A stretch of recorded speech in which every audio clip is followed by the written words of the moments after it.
How are you?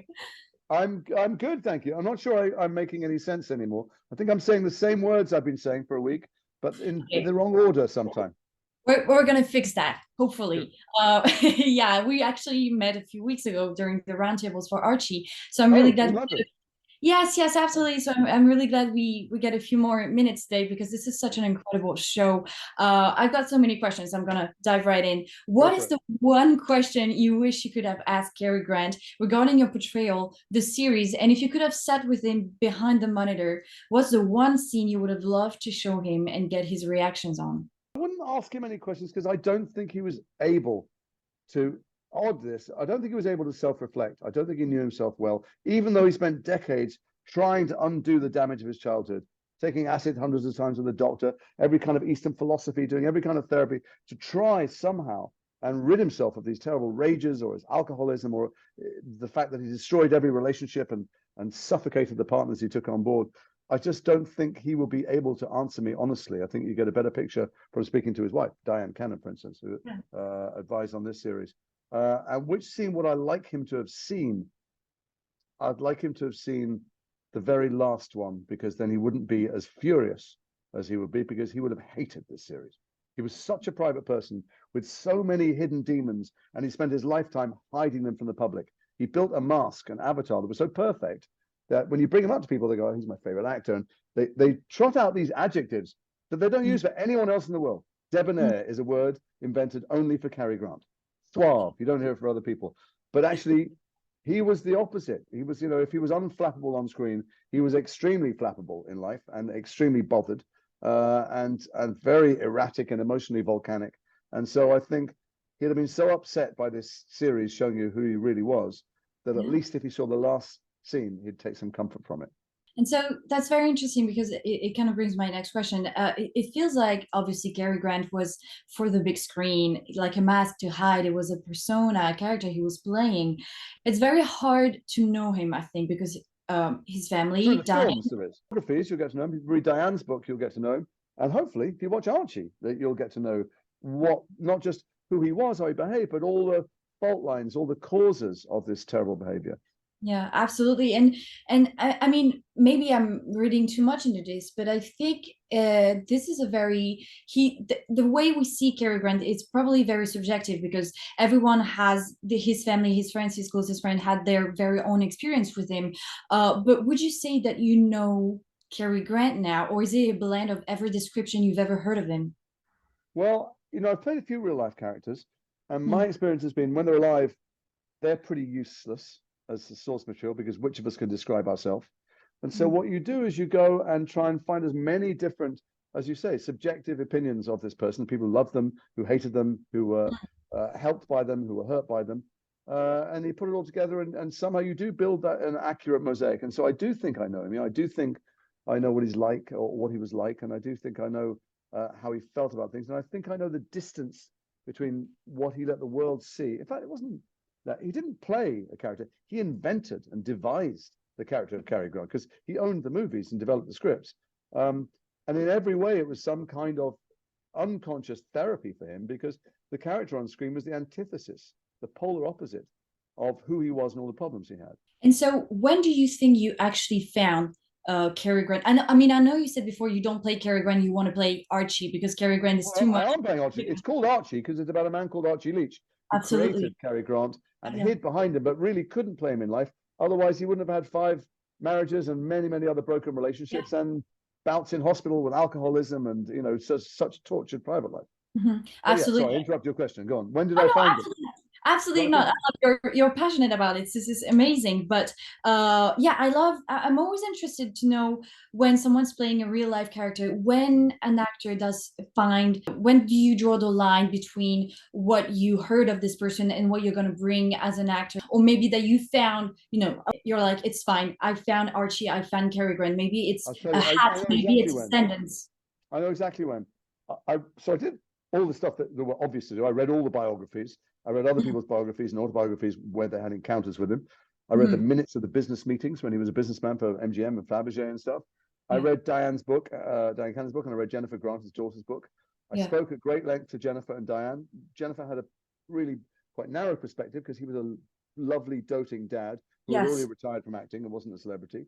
Mhm. Diane had a really complicated and beautifully detailed and generous picture of him to paint, Mhm. because she was wooed by Cary Grant, but she married Archie Leach, and he Mhm. turned into everyone's worst nightmare as a husband. And Yeah. I just kept on apologizing to her, even though she's older than me, for the young girl that she was and what she had to put up with, because who could she tell? Who was Mhm. going to believe it? And also, she was young and naive and also quite religious, and she believed in marriage for a lifetime. So she put up with a lot more than anyone should have to put up with. Yeah. But I still wasn't, I couldn't find the voice. And I know other people think they know the voice. What they really know is Tony Curtis and Some Like It Hot, or they know him from the movies. But I knew that wasn't him. I knew that wasn't his character, so I knew it wasn't his voice.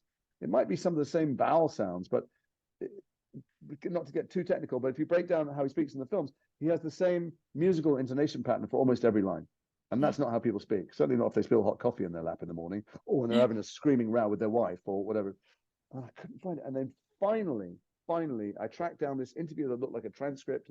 The guy wasn't a journalist. He never had been. He'd been a student journalist in 1986. And he had got an interview on the phone with Cary Grant. Much to his surprise, he wrote some questions off, but he said, phone this number. And he phoned from the university radio department. And Cary Grant came on the phone Yeah. and said, you're not recording this, are you? He was 22, the guy. And he went, yeah, I was going to. Cary Grant said, well, I don't want you to. Don't record it. Very firmly. So he looked over at his mate in the booth and he went, let's stop now. And they spoke for an hour. There was wide-ranging conversation. And at the end of which, when they got off the phone, his friend said, I did record it, obviously. And he Mhm. had this recording. And when I tracked him down, I said, look, I'm an actor. I'm playing him. I'm desperate to hear him, the guy talking, not this creature he created. And when he gave a speech in public, he rehearsed it for weeks, Jennifer told me. And so he very generously shared it with me. And I heard everything. It was at that moment I went, oh, here's the This guy. is Even at this, 82, speaking to a 22-year-old, yeah. settled decades after he finished acting, I could hear insecurity. I could hear frustration at being misunderstood. I could hear so many colors that he hid from the public. And at Yeah. that moment, I thought I can do that voice. I'll break that voice down. That's the accent and the musical pattern that sounds like a human being. And also, I think I hear him. I think I hear the boy and the Yeah. man. And then I thought I at least felt brave enough to jump in. This is incredible. And I love talking about the importance of sets and what it means to a character, what it brings to an actor's Sets. performance, about the sets. I thought you The said sets. sex. Okay, good, fine. No, no, no, I could talk no. about I his said sex life as well, but no sets. I Okay, go on. no, I mean sets.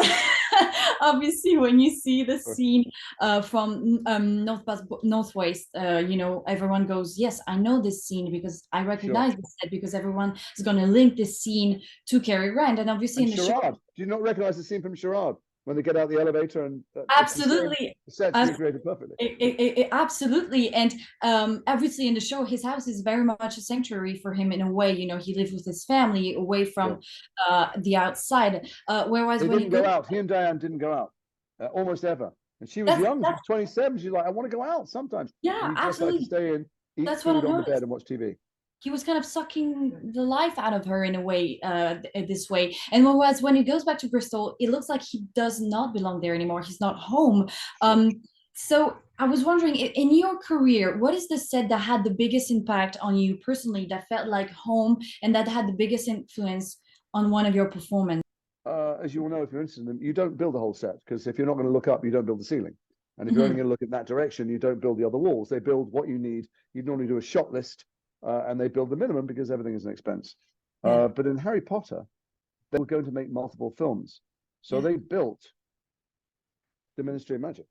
I got there and went, holy shit.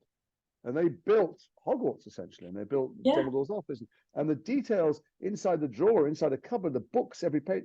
It really felt utterly real. There was one scene I remember that I did with green screen, which is the one with all the prophecies that had to fall. It was agreed, but the rest of it was actually built, and those sets felt epic and magical. You felt like you lived in a land where magic could happen, where I could wave my wand, and there were real owls, and it was just so those were the sets that I think had made the most impact on me. And the other one that comes to mind immediately was Event Horizon.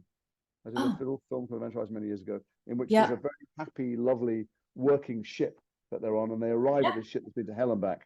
And the ship that we're in, Lewis and Clark, was white. It was fluorescent. It was a place where we meant to work for a long time. It felt like a place we made jokes with each other.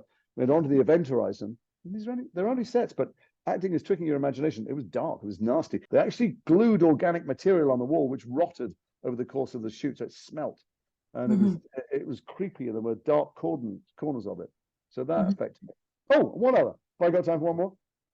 Did a film called Cure for Wellness, Gore Verbinski horror film that we shot at the most haunted site in Europe. And I'm scared of ghosts. And it was a series of dilapidated buildings. They refurbished one of them, but they didn't refurbish the others. And all kinds of massacres and terrible things have gone on there. It's too long a story to go into, but some terrible things have gone on in these places. And reputedly, ghost hunters arrived all the time. Were kept back behind a fence. And every time we weren't shooting and I had to walk back to the trailers past these dilapidated buildings, I would stare at the floor and, if possible, hold someone's hand. I was so terrified I would see a silhouette in the windows. So that set had an effect on me. But it had an effect on me after they said cut, not during the shoot. Oh my God, that set has an effect on me. I wasn't even there. Oh, just hearing the story. Oh my God, this is incredible. Thank you so much for sharing that with me. And I know you said before, just to go back to Archie, just a few seconds. I know you said before, obviously you portray the man, you don't portray the actor. You wouldn't have agreed to portray Cary Grant. This is Archie. Stupid. Why would anyone try and do that? It's his life, right? So do you know, I don't know, maybe it's a stretch, but do you know what you might have done differently, or what can you imagine what the experience would have been like had you agreed to be Cary Grant and not Archie? Why would I try and play a man that the entire world desired for 30 years, who Diane told me was the sexiest, most beautiful man in every room he ever walked into, and looked so staggering in clothes and even better without? What kind of moron would walk into that job? No, I can't imagine what that would be, because I'd have to have had a lobotomy to take the job. Thank you so much for joining me today. I think this is definitely, I think I'm way over my time. Thank you so much and Thanks, congratulations. Nice Congratulations on the show. This is such an incredible show. Thank you so much. À la prochaine. Au revoir.